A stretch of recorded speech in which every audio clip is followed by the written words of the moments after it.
I don't spend a long time. Okay. I don't spend a real long time on quadratic formula because it is literally plug and chug. The hardest part about quadratic formula is remembering the formula itself and simplifying in the order, okay? So here's the thing. All during this chapter, we've talked about different ways of solving quadratics, okay? We can factor and solve. We can complete the square. We can sad map our way out. But at the end of the day, sometimes quadratics don't lend themselves to any of those methods of solving, and we need another way. So, and I'll give you a hint. I'm not going to show you how to do it before then, but there might come an opportunity for a little bonus of some sort if you can derive the quadratic formula. Because really what's happened is if we take, I'm going to show you. If you take this and you complete the square using keeping the variables that are there, you know, you can't have a leading coefficient when you complete the square. You take half of b squared to both sides. You did all that with the variables, and it is a tough solve.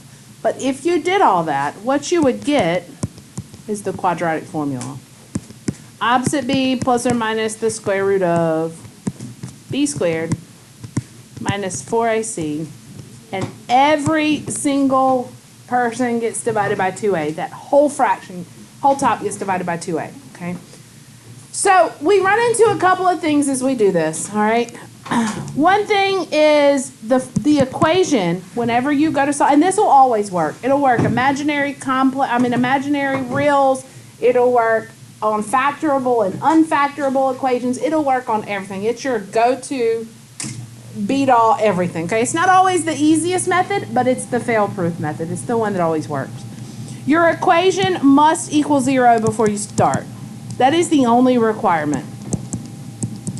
If it doesn't equal 0, then you have to force it to equal 0 before you start. But outside of that, it's plug and chug game. Okay. You have to be very careful in simplifying this radical. You have to be very careful in the order in which you simplify this whole answer, okay? But it's going to give you the two solutions. This, although it says negative b, it's really opposite b, because if it starts out negative, then that's going to force it positive, okay? So opposite b there. So let me show you an example, work through it with you, and then I'll talk about your project coming up, okay? We're going to save the discriminant for tomorrow. Today I'm just going to have you work through a few quadratic formulas. Oh my goodness. Y'all would come up with anything.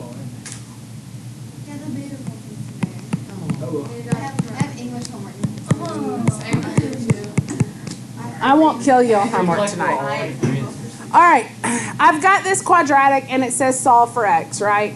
Well, my first thought is, let me see, can I factor it, right? And you can't, it's not factorable. Completing the square, I got a leading coefficient, and then do it, I want to just use quadratic formula on this one, not to mention the directions say solve by using the quadratic formula.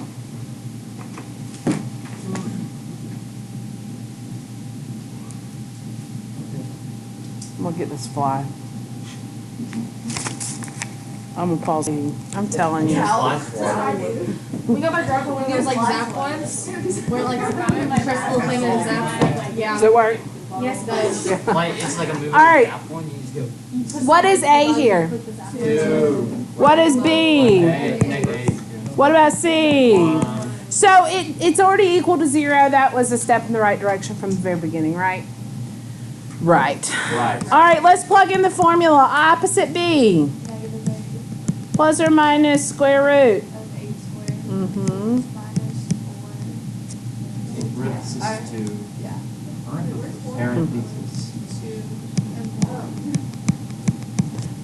Watch these signs here. Okay. This is a really easy one because under the radical, everything's positive that you're plugging in. But as you start plugging in these that are negative, you're subtracting here. It's going to start messing with your signs, so be really careful. You can. I want to see you at least plug in here. Then I want to see you, if you want to do everything under the radical in one step, that's fine. 64 minus 8 would be what?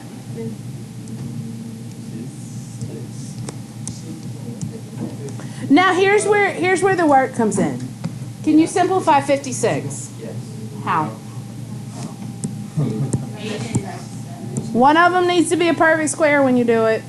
16. 9 and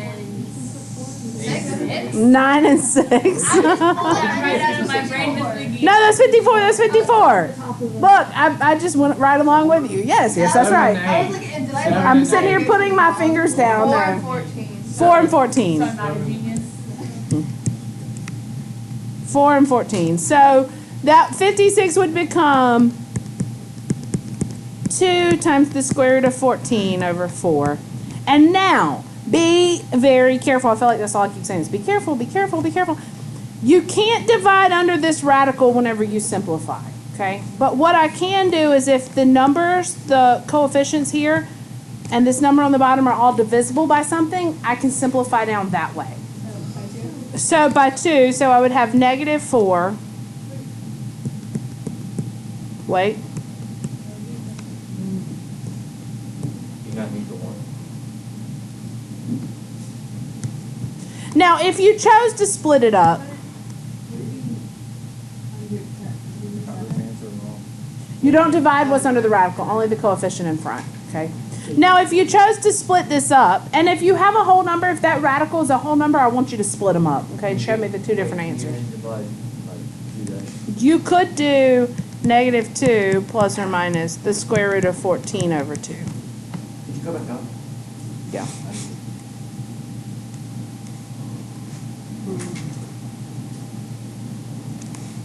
Guys,